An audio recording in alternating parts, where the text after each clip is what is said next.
और खबर देहरादून से है, जहां कानून व्यवस्था को लेकर मुख्यमंत्री पुष्कर सिंह धामी ने लगातार वो एक्टिव हैं, समीक्षाएं कर रहे हैं, बैठक कर रहे हैं और कैसे कानून व्यवस्था को और बेहतर किया जाए इसको लेकर वो लगातार कदम उठा रहे हैं।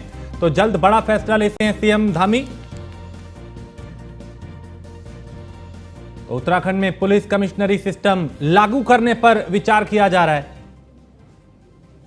और हरिद्वार देहरादून में कमिश्नरी सिस्टम लाने की तैयारी की जा रही है। सूत्रों के हवाले से बड़ी खबर, जहां आईजी रैंक के पुलिस अधिकारी बनाए जा सकते हैं कमिश्नर, और ताकि कानून व्यवस्था को और बेहतर किया जा सके। हिंदुत्व के साथ साथ विकास के कार्यों को गति दी जा रही है और सीएम धामी ने देश की राजनीति में अपनी एक अलग पहचान बनाई है अपने काम से, और पीएम मोदी की नीतियों को तेजी से आगे बढ़ाने वाले नेता के रूप में पुष्कर सिंह धामी उभरे हैं और मुख्यमंत्री धामी का कद तेजी से बढ़ रहा है। उनके फैसले, उनका काम करने की शैली उन्हें लगातार सुर्खियों में रखती है। तो कानून व्यवस्था को लेकर सीएम पुष्कर सिंह धामी सख्त हैं और जल्द बड़ा फैसला ले सकते हैं सीएम पुष्कर सिंह धामी। उत्तराखंड में पुलिस कमिश्नरी सिस्टम लागू करने पर विचार किया जा रहा है। सूत्रों के हवाले से बड़ी खबर, हरिद्वार देहरादून में कमिश्नरी सिस्टम लाने की तैयारी है। आईजी रैंक के पुलिस अधिकारी बनाए जा सकते हैं कमिश्नर। हिंदुत्व के साथ साथ विकास के कार्यों को गति दे रहे हैं सीएम धामी, और सीएम धामी ने देश की राजनीति में अपनी एक अलग पहचान बनाई है। पीएम मोदी की नीतियों को तेजी से आगे बढ़ाने वाले नेता के रूप में मुख्यमंत्री धामी उभरे हैं और मुख्यमंत्री का कद तेजी से बढ़ रहा है।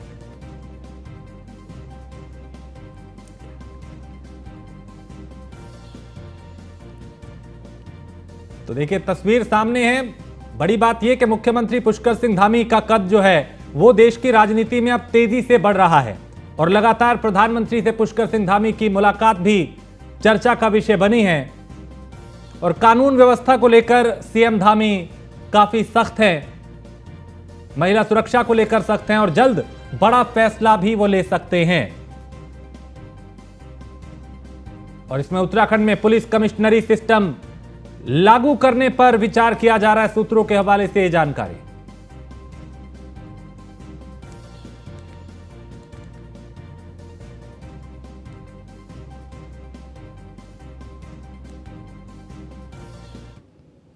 और उत्तराखंड की आज की सबसे बड़ी खबर, जहां कैबिनेट मंत्री प्रेमचंद अग्रवाल के पीआरओ के खिलाफ एफआईआर दर्ज हुई है और बीच सड़क पे युवक को पीटने का मामला है। पुलिस ने प्रेमचंद अग्रवाल और गनर पे नहीं दर्ज किया कोई मुकदमा। ऋषिकेश कोतवाली में मामला दर्ज हुआ है। देर रात पुलिस ने सुरेंद्र नेगी पर भी दर्ज की थी एफआईआर। तो बीच सड़क पे युवक को पीटने का मामला है और पुलिस ने प्रेमचंद अग्रवाल और उनके गनर पर नहीं दर्ज किया कोई मुकदमा, और ऋषिकेश कोतवाली में अब मामला दर्ज हुआ है। तो देर रात पुलिस ने सुरेंद्र नेगी पर भी दर्ज की थी एफआईआर। एक तो इस प्रकरण में 2 एफआईआर लॉन्च हुई हैं। एक में गौरव राणा जो मंत्री जी के जो गनर हैं उन्होंने एफआईआर लॉन्च की है और वो आपके सुरेंद्र नेगी और धर्मवीर तो 2 व्यक्तियों के खिलाफ है। उसमें 392, 332, 353, 5/4, 5/6 आईपीसी के तहत मामला पंजीकृत किया गया है। दूसरा जो मामला है वो सुरेंद्र सिंह नेगी जो प्रतिवादी हैं पहले वाले मुकदमे में, उन्होंने कौशल विजृंभण एवं अन्य करके इसमें लिखा हुआ, उसमें माननीय मंत्री जी का भी केवल मंत्री जी लिखा हुआ है, उन्हें गनर का भी जिक्र किया हुआ है। तो ये अन्य करके इसमें मामला पंजीकृत किया गया है 147, 323 और 5/4 आईपीसी के सेक्शन के तहत। दोनों विवेचनाओं का जो विवेचक वो एसएचओ ऋषिकेश खुशीराम पांडे हैं और दोनों मामलों में उपलब्ध तथ्यों और साक्ष्यों के आधार पर अग्रिम कार्रवाई की जा रही है। मैंने बता दिया है विवेचक को बिल्कुल निष्पक्ष होकर के, तटस्थ होकर के विधि के अनुरूप कार्रवाई करेंगे। एफआईआर में, क्योंकि एफआईआर को उसमें शॉर्ट में लिखा जाता है विजलवाण एवं मान्य करके, उसमें माननीय मंत्री जी का भी मंत्री जी लिख करके जिक्र किया हुआ है, तो ऑटोमेटिकली है कि। और इस खबर पे ज्यादा जानकारी के साथ सुदीप जैन हमारे ब्यूरो चीफ हमारे साथ जुड़ चुके हैं। सुदीप, प्रेमचंद अग्रवाल के इस प्रकरण में अब तक क्या क्या हो चुका है? देखिए, कल करीब यही समय रहा होगा जिस वक्त ये मारपीट हुई है आरोप यह है कि सुरेंद्र सिंह नेगी नाम के एक व्यक्ति हैं जो मंत्री जी के पुराने परिचित कार्यकर्ता भी हैं। मंत्री पक्ष का आरोप है कि मंत्री जी जब जा रहे थे तो गाड़ी का शीशा खुला हुआ था, गाली गलौज की गई, उनके ओर हाथ डाला गया और मंत्री जी की पॉकेट में भगवान से जुड़े कुछ वस्त्र रहते हैं उसको छीना गया और उनकी जेब में करीब 1150 रुपए और एक पेन था जिसको छीनने का प्रयास किया गया। गनर से बदतमीजी, गाली गलौज और सरकारी काम में बाधा पहुंचाया गया। ये तो हुआ मुकदमे का वो पक्ष जो मंत्री जी का कहना है या उनके पक्ष का कहना है, और घटनाक्रम जो सब कुछ हुआ वो वायरल वीडियो अब पूरा देश और दुनिया देख चुका है। परंतु जो दूसरा मुकदमा सुरेंद्र नेगी की ओर से लिखा गया वो ऐसा लगता है कि उस एफआईआर में खेल है, क्योंकि सुरेंद्र नेगी पीआरओ का जिक्र कर रहे हैं अपनी एफआईआर में, जबकि वीडियो में साफ तौर पर दिख रहा है कि सुरेंद्र नेगी पर गनर हमला कर रहा है, सुरेंद्र नेगी पर मंत्री हाथ छोड़ रहे हैं और दौड़ाकर पीट रहे हैं, जबकि मंत्री का जिक्र तो एफआईआर में है मंत्री जी करके, परंतु नामजद मुलजिम नहीं है। तो मुझे ऐसा लगता है कि ये क्रॉस मुकदमा तो मुख्यमंत्री के सख्ती, मुख्यमंत्री की नाराजगी के बाद दर्ज कर लिया गया, परंतु ये क्रॉस मुकदमा कुछ इस तरीके से लिखा गया है कि दोनों ही पक्ष बैठे और सुलह समझौता करके ये विषय खत्म किया जाए।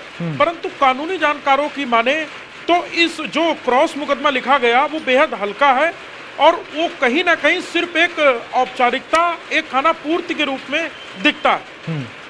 ऐसे में क्या माना जाए, अभी ये विवाद और बढ़ सकता है? जी बिल्कुल, देखिए विवाद तो बढ़ ही रहा है क्योंकि कांग्रेस ने आज, हालांकि देहरादून और आसपास के इलाकों में लगातार बारिश जारी है, इस मौसम में भी कांग्रेस ने प्रदर्शन करके विरोध दर्ज कराया है। सोशल मीडिया में मामला बहुत तेजी से बढ़ा है। मुख्यमंत्री के लिए उनके मंत्री सरदर्द बन रहे हैं। चार धाम यात्रा के समय मंत्री सतपाल महाराज छत्तीसगढ़ में सत्संग कर रहे हैं, कर्नाटक जाकर मंत्री धन सिंह रावत वोट मांग रहे हैं, प्रेमचंद अग्रवाल सड़क पर मारपीट कर रहे हैं। तो और आज ही 4 बजे कैबिनेट की बैठक है और आज ही मुख्यमंत्री ने मंत्री प्रेमचंद अग्रवाल को तलब किया है, हालांकि समय नहीं पता लग पा रहा कि किस समय वो जाएंगे। उनके पीआरओ ने भी आज जानकारी दी है कि आज मंत्री जी मीडिया से कोई बातचीत नहीं करेंगे, हम सुबह उनसे संपर्क भी करना चाहते थे। तो निश्चित तौर पर मुख्यमंत्री के सामने प्रदेश चलाने की तो एक बड़ी जिम्मेदारी है ही, साथ ही जो उनकी कैबिनेट में तमाम गड़बड़ हो रखी है उसको दुरुस्त करने का भी एक बड़ा चैलेंज है। ठीक है सुदीप, आप मेरे साथ बने रहिए, कुछ और खबरों पे भी आपसे जानकारी लेंगे। फिलहाल शुक्रिया।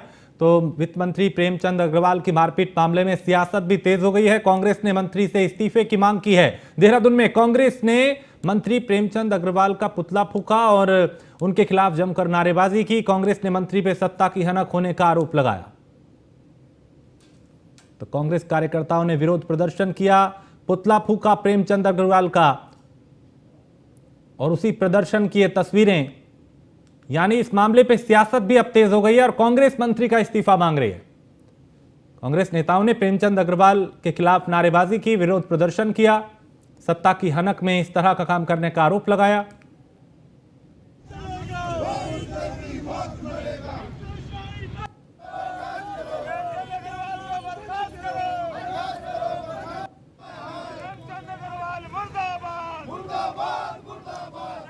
तो ये मामला लगातार गर्माता जा रहा है, विवाद लगातार बढ़ रहा है और जिस तरह का प्रकरण कल सबके सामने आया, सोशल मीडिया पर भी वो वीडियो तेजी से वायरल हुआ जिसमें किस तरह मारपीट हो रही थी, उसे देखा जा सकता है। निश्चित तौर से आक्रोश की बात है। जो काम इन्होंने किया है, एक व्यक्ति पे हाथापाई स्वयं मंत्री अगर कर रहा है तो कानून व्यवस्था कहाँ है?